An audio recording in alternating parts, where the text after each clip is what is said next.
There's a storm across the valley. The clouds are rolling in. The afternoon is heavy on your shoulders. There's a truck out on the 4-lane, a mile or more away. The whining of his wheels just makes it colder. Welcome to Community Forum. Today is March 1st. We had our first real snowstorm yesterday, leaving 2 or 3 inches. It's what we New Englanders would call a little dusting.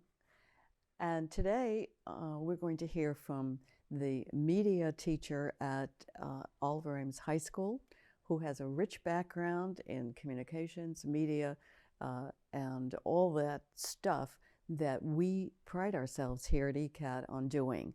So, Stephen Souza, welcome. No, thank you very much for having me. It's a pleasure to be here. Well, it's a pleasure to have you. I know you're going to enthrall the viewers with all of the information and stuff that you is secondhand to you, and so we appreciate hearing from you. Now, tell me a little bit about your background. I know you grew up in the area. Yeah. So I actually grew up in Dartmouth, Mass., so it's not too far away. I ended up going to school in Rhode Island at New England Institute of Technology. Went there for my digital media arts bachelor's degree, and ultimately, once I finished with my education, I continued on and did some teaching as I was there, some adjunct professorship. I was voted best of tech while I was in school. I really prided myself on putting forth my best efforts and creating the best product that we could. And it got me to where I am today, and now I'm passing it on to the next generation. Wonderful. And tell me, so how long have you been at Oliver Ames High School? So this is my 7th year at Oliver Ames. This is my 15th year teaching, I believe. Yeah, I started teaching in, or 16th now. I started in 07, the end of 07. And where did you teach? I started teaching at New England Tech. So when I finished, they said, and I was one of those students who would finish the project early and then go around and help the other groups with their stuff, big video dork. But I would go around and do that because I just loved being there. I'd just stick around after class and do extra stuff. And we had a show on the student communication program there. And I always try to do extra things. So once I finished, they said, listen, why don't you stick around until you can, get something cooking, help us teach and, do some adjunct work. And I found that it was really the thing that I wanted to do. I found my calling in not only this field, but teaching this field. Well, I guess it started when you became a mentor for all of your classmates after you finished your assignments early. Yes. And so now you're mentoring Oliver Ames High School students, and that's great, and you must get so much satisfaction from that. And when you talk about the next generation, so tell me, do you have students who are really talking about going into this line of work and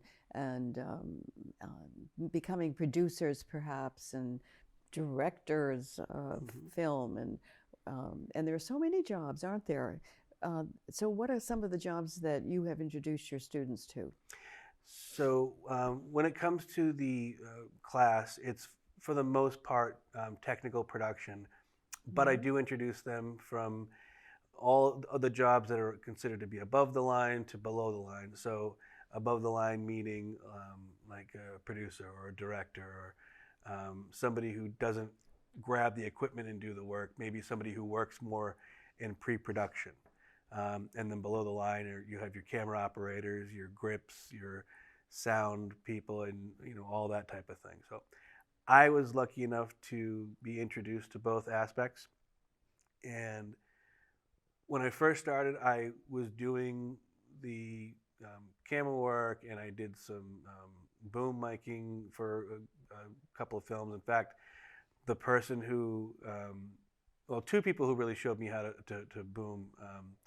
In school, I was shown, but then when I was on set, there was a really unassuming guy, just ball cap and a pair of jeans, and he showing me how to hold the microphone and go, try this and do this and make this adjustment. So I did, and after we were done filming for the day, my buddy said, "You know who that was?" He said, "That's Richard Jenkins. He's worked with Steven Spielberg on a number of films, won Oscars for sound design on, I think it was Jurassic Park and Saving Private Ryan.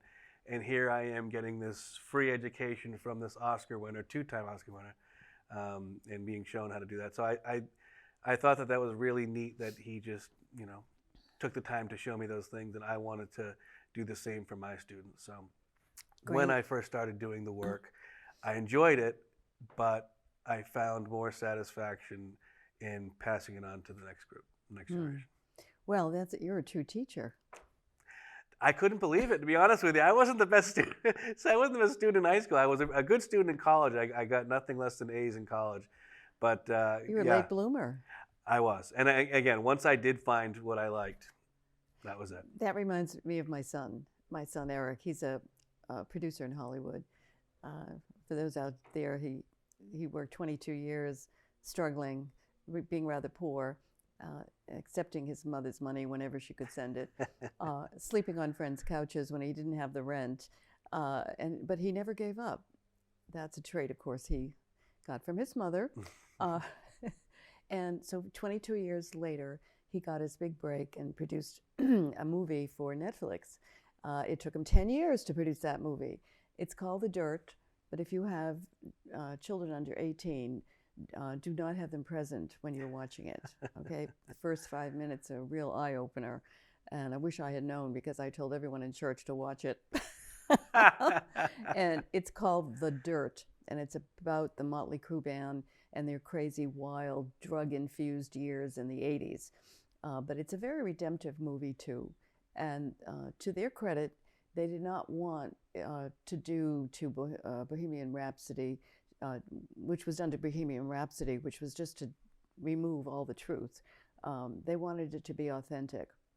So there are some scenes that are really tough to watch, especially the Nikki Sixx getting overdosed and so forth.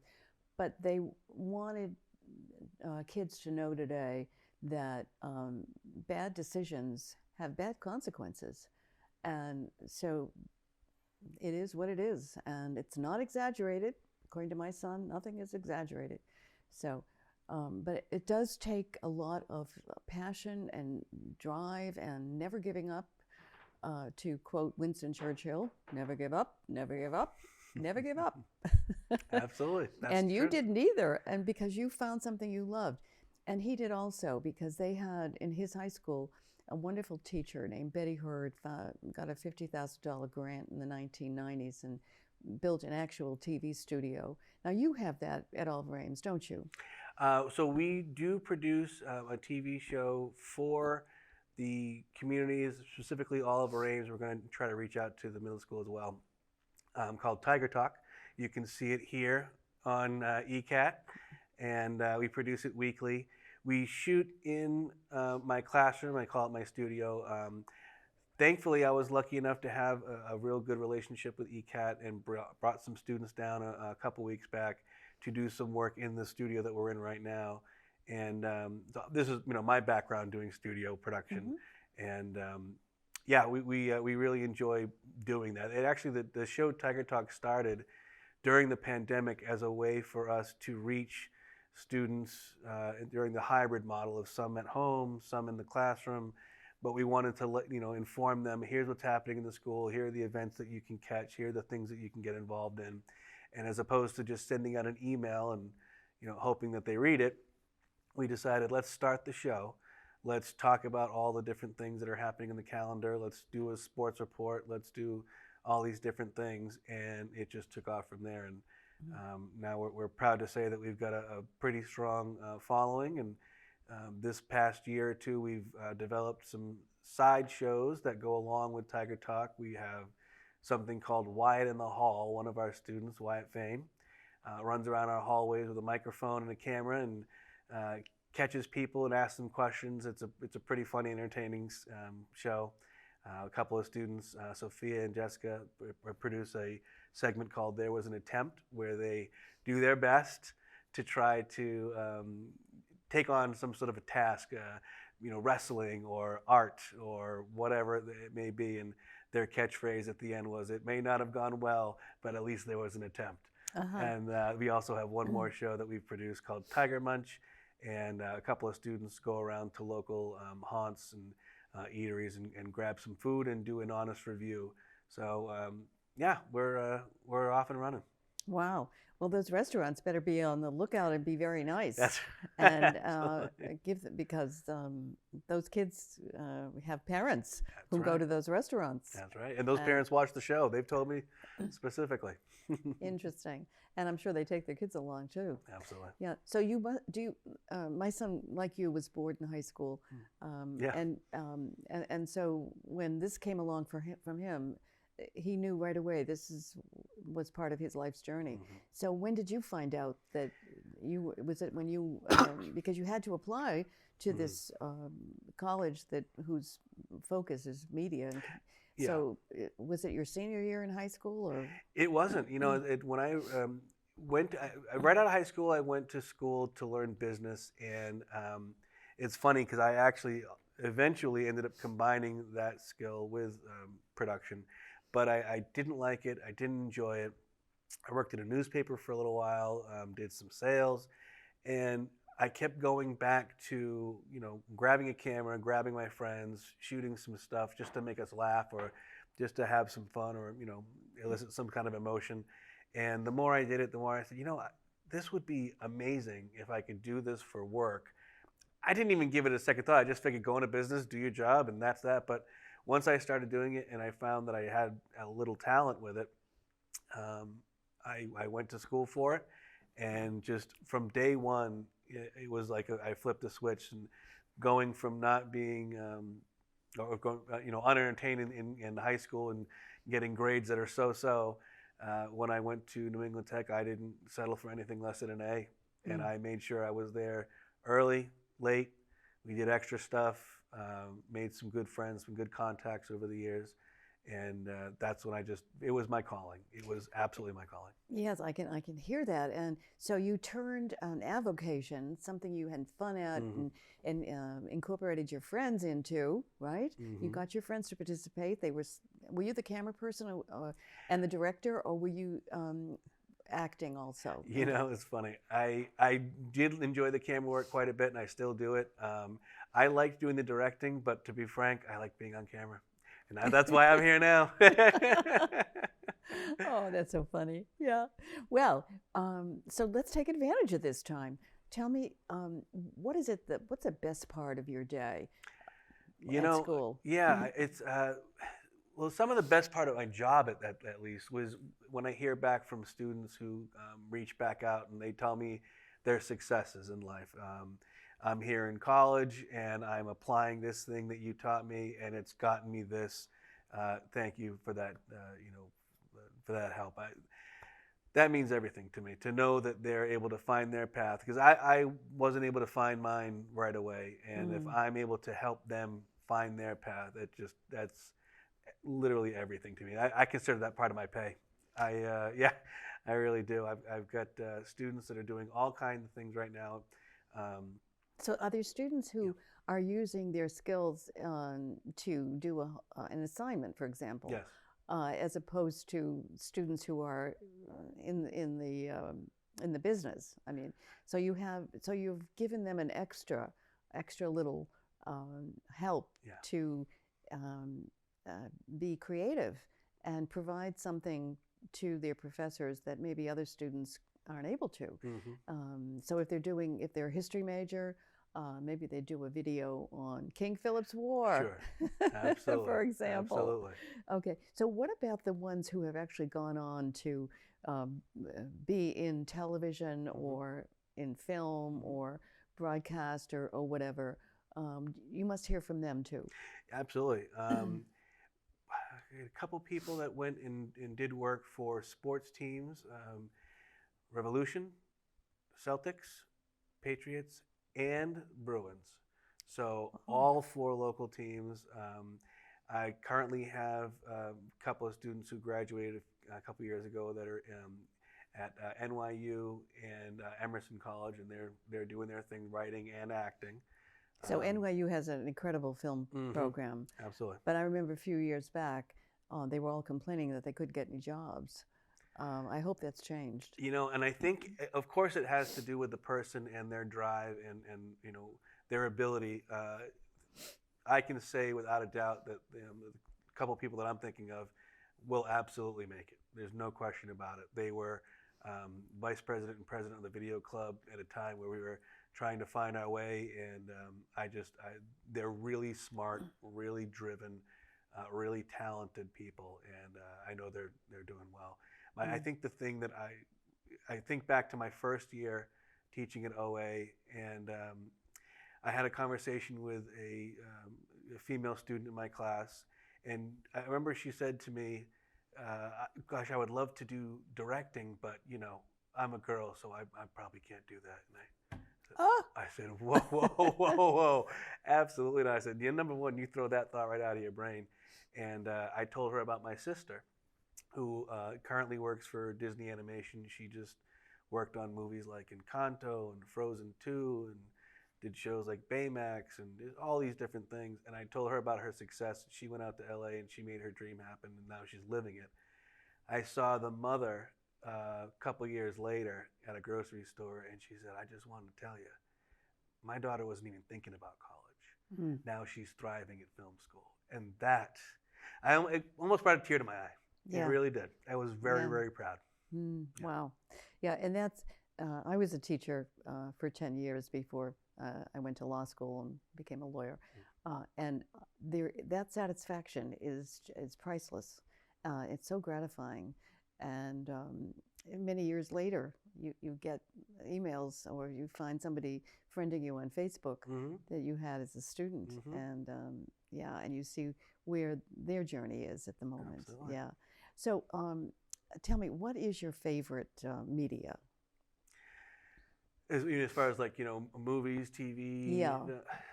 Gosh, I don't know if I can pinpoint something specific like one or the other. I will say that the type of media that speaks to me are the ones that elicit emotion. That's what I found interesting in this medium. With even, you know, happiness, sadness, curiosity, development, anything that makes you think, something that elicits that emotion. When you are watching a movie, TV show, something online, whatever it is, and you're able to escape, you're able to enjoy what you're watching, and you go on a bit of a roller coaster ride, that's it for me. Well, you know, with all of the new companies that have come aboard, Netflix, of course, was the first one. Sure. But you've got Apple, you've got Prime, Amazon Prime Yeah, Video. Disney Plus, absolutely. Yeah, and there are a few more that I probably don't even know about. And then there's Hulu, and there's, oh, well, you know them all. Sure. But so what's happening is the competition. Don't you think that has something to do with the quality of the films that are coming out? Oh, absolutely. Absolutely. And I think that, you know, in companies like HBO sort of started this about 20 some odd years ago, maybe 25, where they were able to produce shows like The Sopranos, for example. And it was like you were watching a TV show, but really it was just a short movie every week when you were watching it. They had more freedom, of course. And then a company like Netflix, they're able to, you know, get investments and have contracts with these different people and different entities and create things without having restrictions in a lot of ways. And I think that that creative freedom and being able to pursue the art itself versus the dollar, I think sort of changed the quality level. What's interesting to me also, and I want you to comment on this, is the variety of genre that Netflix produces or that Amazon Prime, so that there appears to be something for everyone. And so what I look at when I'm scrolling through, I look at the comments at the bottom. So it might say drama, thriller. It gives you some kind of an idea as to what you might anticipate seeing. For example, the word dark is used. And, you know, those are the ones I kind of avoid.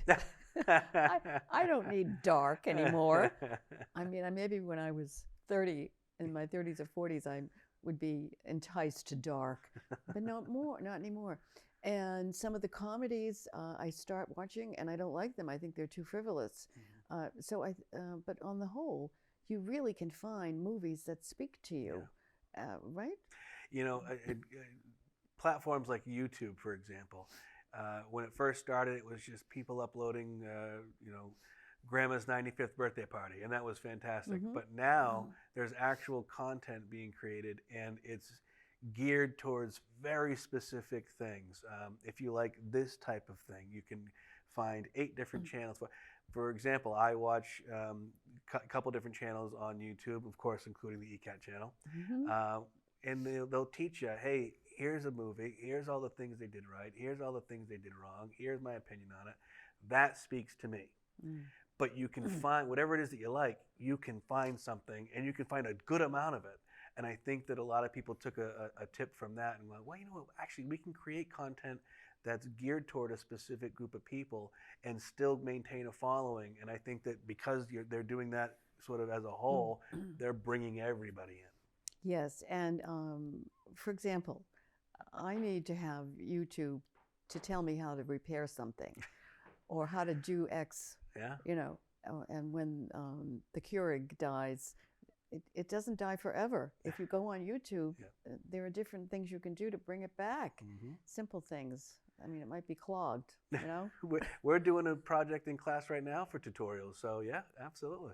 And also I'm into genealogy and so forth. So there's just last night, I stayed up too late because I'm trying to follow YouTube's explanation of how to upload my raw data. Of course, I've got to find my raw data. I mean, so I'm going to be looking to people who have a little more knowledge than I. I'm going to watch a video on how to find it. Exactly. But I want to upload my raw data to GEDmatch, and then, but I have to download it first before I can upload. So these are things that YouTube can help me with. But, you know, the jargon is sometimes beyond me. So I need to look first, but then go to somebody who understands the jargon and can do it for me, right? Because I'm on the hunt for relatives, and there's one that I think is out there that, you know, hopefully it's still out there. But I have discovered my genealogy going back to the year 1200 in Denmark. I thought I was 100% Swedish. Who knew? Go figure. But I'm finding out I'm a little Norwegian and of course English, but I know those are the Vikings over there. So how do you do any stuff like that with your students? Any genealogical? No, you know, I might have to consider that now that you mention it. I never thought to do that. The projects that we tend to focus on, I start off in the beginning and introducing them to things like framing. What's a close-up? What's a wide shot? What's a subject? What's important? What isn't? What should be in the composition of your shot? What is continuity, and how do you maintain that? How do you achieve that? Then we do things like commercials, public service announcements, tutorials, talk shows, you know, even music videos to a certain extent. I try to give them a little taste of almost every type of video you can find out there. What about documentaries? I know those are hard. Yeah. We don't do like anything full. We do small little bites, more like in a news type of presentation. But, you know, the idea of gathering B-roll and what's important and what makes B-roll, scheduling interviews and making sure that the questions you have are leading and appropriate and necessary, and you get this information across to the audience that they know, well, I should be listening to what they're saying because of this. Yeah, and showing them all that stuff. And why it's important. Yeah, Exactly. why it's relevant. Absolutely. I want them to be able to leave my class and go on and do it themselves. Oh, that's great. Well, you were a wonderful teacher. I try. Oh, boy. So our viewers out there, how do they get to see all this wonderful stuff? Well, thankfully, like I said, with the relationship I have here with ECAT, most, if not all, the stuff that I produce over at Oliver Ames High School, whether it's a karaoke night, a concert, Tiger Talk, guidance department video, you name it. If it's over there and I'm able to record it, I'm throwing it over here on ECAT. So ECAT, so we go on eastoncat.org. Yes. Okay, so that's our, in fact, if you want to see this show or any other shows that we produce here at ECAT, you just go online at your convenience, eastoncat, one word, .org, and search for Community Forum if you want to see this show or other ones that are produced. And so if you went on, could you type in Tiger Talk and find it? You know, one place I know that we do get a significant amount of views in the community is the Tiger Talk, ECAT's YouTube channel. So if you go and you type, Easton Community Access Television in YouTube, you'll get their channel, and there are just hours and hours and hours of content, information and videos about the Hockomock Film Festival, which we'll be entering. Yes, and you're entering it. How many students are participating? Right now, I want to say it was like 20-ish, but it's with a handful of videos. I think we're going to end up submitting like 7 or 8 videos. The categories are documentary, short film, and public service announcement, which I learned is a PSA. Yes, yes. It's mandated by the government, but it certainly helps maintain our society, make sure that we're all good people. Yes, right. And the PSA is limited to 10 minutes? Or is it the other? No, I think it's actually 30 seconds. Oh, my goodness, 30 seconds. Right. And 30 seconds or a minute, if I'm not mistaken. And the short films and the documentaries are limited to 10 minutes. Yes, okay. Yes. And most of the time you'll find that they'll be in the neighborhood of about 7 minutes. Yeah, or so. And we're having, so the deadline for submission is May 19th to ECAT, and on June 9th at Queeset House, we're having the award ceremony. Yep. June 9th, and already gotten some sponsors. If parents out there want to sponsor and get your name up there as a sponsor of this wonderful festival, the Hockomock Film Festival, please do. And there will be students from all the Hockomock Sports League communities. Absolutely. So there are 14 of them. So any business people out there who'd like exposure of your business to 14 communities, you might want to consider giving us a call here at ECAT, 508-230-7200, and ask for Priscilla, or speak to Eric, to Adam, or to Kim, who's our executive director, and you'll get the information you need to sponsor. Absolutely. If you just support local art or the youth in our community, it's worth getting involved.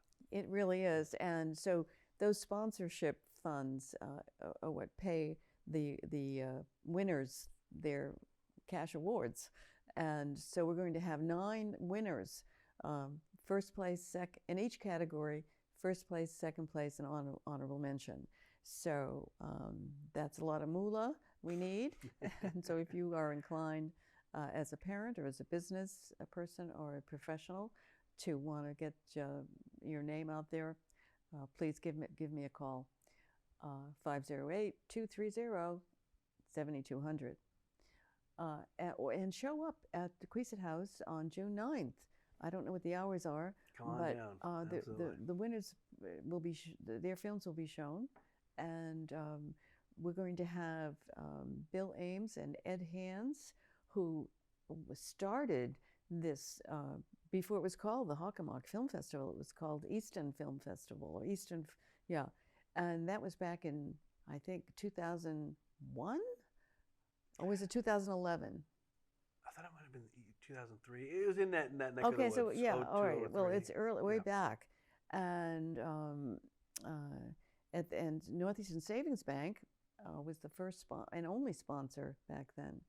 And anyway, we have Bill and Ed coming to, they're going to be doing something as the original promoters and founders of the film festival. And of course, Bill went on with Gino Del Gorgio to have Film Connection, and that's a separate ECAP program, dormant during COVID, newly revived. So yours truly and Bill Ames are going to be co-hosts of the Film Connection, and our first interview will be with Kevin Friend, who was the one who directed Borderland, which is about the life and times of Blanche Ames, for which, of course, a new elementary school was named. Absolutely. Yeah. Stone's throw from OA. Right. Beautiful facility, too. I hear, and I can't wait to take a tour. I know they're going to schedule tours for the community, and I know it's just magnificent. I mean, even the whole heating system is behind, I understand, glass windows, so the students can go by, they can see everything working. They put in a lot of effort, yeah. Isn't that amazing? Yeah, they really did. And so they know where their heat comes from, or their air conditioning. So you take something that's there and you turn it into a learning opportunity. Exactly. And that's what you do every day, isn't it? I try. I certainly try. And hats off to our superintendent, Dr. Cabral, and the assistant superintendent, Chrissy Pruitt. They do a fantastic job, and boy, they really care about our community as well. Yes, Absolutely. they do. They do. And I'm sure they've been supportive of your efforts, too. They have. They very much have. Absolutely. So, parting words. What's your vision for the future for media? What would you like? If you had a wish list, what would that be? Oh, you got an hour? No, I think that you mentioned Ed Hands. He was so good and sort of getting the ball rolling over at OA for the program. And we're talking about the media program. The media program, yes. Because he was chairman of the history department. Correct. And then when I came in 2016, I got plenty of support. Thankfully, again, my department chair in the business department, Sue Sweeney, helped out, and we got our hands on some equipment. And over the years, we've been adding to it. So I started with a couple of classes. I was a part-timer when I first started. Now we're full-time. We've got 5 classes, and developing that program, I think, and maybe even bringing in some different aspects, maybe some more audio type stuff, or maybe some animation type stuff would be fantastic. But I'm very, very happy with our progress right now, and sky's the limit as far as I'm concerned. I think that we just have to keep going and doing what we're doing, and eventually I'm looking forward to getting a shout out at the Oscars. That'd be phenomenal. But no, honestly, just hearing back from my students and seeing that they're successful in a career that they love and living a happy life, that's everything to me. Well, on that note, we will wish everybody well, and in your department and you in the future. You have the right attitude. You are fundamentally a teacher and a lover of media and teaching it, and being the creative genius that you are. Hopefully you're going to develop that in your students too. So we thank you, Steve and Souza, for coming today and sharing the program that you teach at Oliver Ames High School, and the many aspects of that, and the journey that you're on and that you're putting your students on. You are a great mentor, and they are going to be sending you all kinds of Facebook remembrances in the future. Absolutely. Well, thank you so much for having me. It was a pleasure being here. And watch Tiger Talk. Watch the show. Watch the show. Watch Tiger Talk and some of the other ones. Absolutely. So we thank you to Stephen one more pleasure. time. My pleasure. And to those of you viewing, please talk to your children if you have students at Oliver Ames, and encourage them to consider joining this very special class. It's not just for people who are going to go into the business, but it's for people to give them technical knowledge so that they can use that in the future, and an understanding of the importance of the media. And people who want to communicate their feelings. Yes. Absolutely. Sometimes they, maybe talking isn't their thing. Putting forward a video, that could be for them. So, Yes, I highly encourage. Get involved. Yes, and so, for example, your children may have grandparents who are still alive, and they may like to do a documentary on their lives. Um, you know, I have heard so many people say, "Oh, I wish I had filmed my grandfather, my grandmother. They had so many wonderful stories which have died with them." So, try to think about it that way. Get your kids involved in that way. Wonderful pursuit. So, this is Priscilla Almquist-Olsen, your host. Until next time, be well.